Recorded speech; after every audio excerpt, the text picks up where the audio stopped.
नमस्कार बच्चों, मैं रेनू आपकी हिंदी अध्यापिका हिंदी की ऑनलाइन कक्षा में आपका फिर से स्वागत करती हूँ। तो आज हम अपनी हिंदी की पाठ्य पुस्तक वसंत से पाठ 4 कठपुतली कविता करेंगे, जिसके कवि हैं भवानी प्रसाद मिश्र जी। तो सबसे पहले हम कवि के जीवन परिचय को संक्षिप्त में जान लें। जी हाँ, हिंदी की प्रसिद्ध कवि तथा गांधीवादी विचारधारा के प्रतीक श्री भवानी प्रसाद मिश्र जी का जन्म 29 मार्च 1913 में मध्य प्रदेश में हुआ। प्यार से इन्हें लोग भवानी भाई कहकर भी संबोधित करते हैं। 1972 में इन्हें साहित्य अकादमी पुरस्कार से सम्मानित किया गया। 1981-82 में उत्तर प्रदेश हिंदी संस्थान से इन्हें सम्मान मिला। 1983 में मध्य प्रदेश शासन के शिखर सम्मान से भी इन्हें अलंकृत किया गया। इनकी मुख्य रचनाएं हैं गीत फरोश, मानसरोवर दिन, तुम आते हो, तुर्कों के खेल, जिन्होंने मुझे रचा, कुछ नीति कुछ राजनीति इत्यादि हैं। तो आइए इन्हीं की लिखी कविता कठपुतली की हम व्याख्या करें। इस कविता में कवि ने एक कठपुतली के माध्यम से स्वतंत्रता के महत्व को दर्शाया है। स्वतंत्रता किसी प्रिय नहीं होती। जरा सोचो, यदि आपको धागों से बांध दिया जाए और अपनी मनमर्जी से काम ना करने को कहा जाए तो आपका क्या हाल होगा। तो यहाँ कवि स्वतंत्रता के इसी महत्व को दर्शाते हुए कहते हैं कि एक कठपुतली जो कि सदियों से धागों से बंधी हुई है, गुलामी भरा जीवन व्यतीत कर रही है, वह इस तरह के जीवन से दुखी हो जाती है और क्या कहती है। कठपुतली गुस्से से उबली, बोली, ये धागे क्यों है मेरे पीछे आगे, इन्हें तोड़ दो, मुझे मेरे पांव पर छोड़ दो। तो यहाँ पर कठपुतली जो कि काफी अरसे से धागों से बंधी हुई है, दूसरों के इशारों पर नाच रही है। अब उसके मन में भी अपने जीवन से मुक्ति पाने की इच्छा जो है उत्पन्न हो चुकी है। वह यह सोचकर क्रोधित हो जाती है कि उसके आगे पीछे धागे क्यों जकड़े हुए हैं। वह कहती है कि इन धागों को तोड़ दो और उसे उसके हाल पर छोड़ दो। यानी कि यहाँ पर कठपुतली आत्मनिर्भरता का भाव यानी सेल्फ डिपेंडेंट होना चाहती है।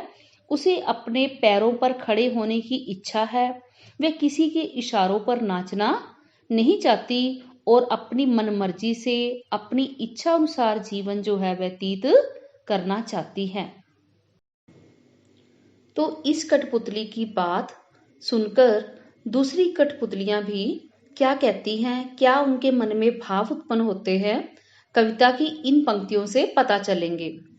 सुनकर बोली और कठपुतलियां कि हाँ, बहुत दिन हुए हमें अपने मन के छंद छुए।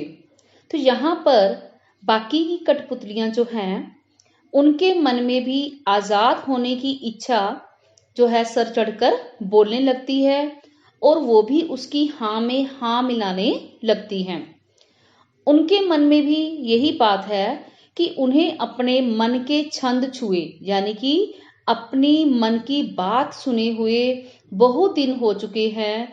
उन्होंने अपनी मन मर्जी से कार्य नहीं किया, उन्हें अवसर ही नहीं मिला।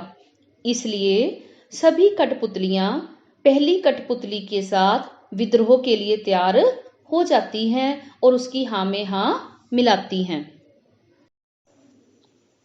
तो इस छोटी सी कविता में जहां कवि ने एक ओर स्वतंत्रता के महत्व को दर्शाया है, तो वहीं दूसरी ओर हमें हमारी जिम्मेदारियों के प्रति जागरूक भी किया है, सजग भी किया है।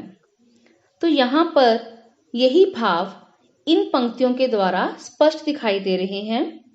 मगर पहली कठपुतली सोचने लगी, ये कैसी इच्छा मेरे मन में जगी। पहली कठपुतली की बात सुनकर जब सभी कठपुतलियां आजादी के लिए स्वतंत्रता के लिए विद्रोह करने के लिए तैयार हो जाती हैं, तो पहली कठपुतली सोच में पड़ जाती है। वह सोचती है कि उसने केवल अपनी आजादी के विषय में सोचा था, इसलिए वह विद्रोह करने के लिए तैयार हो गई थी।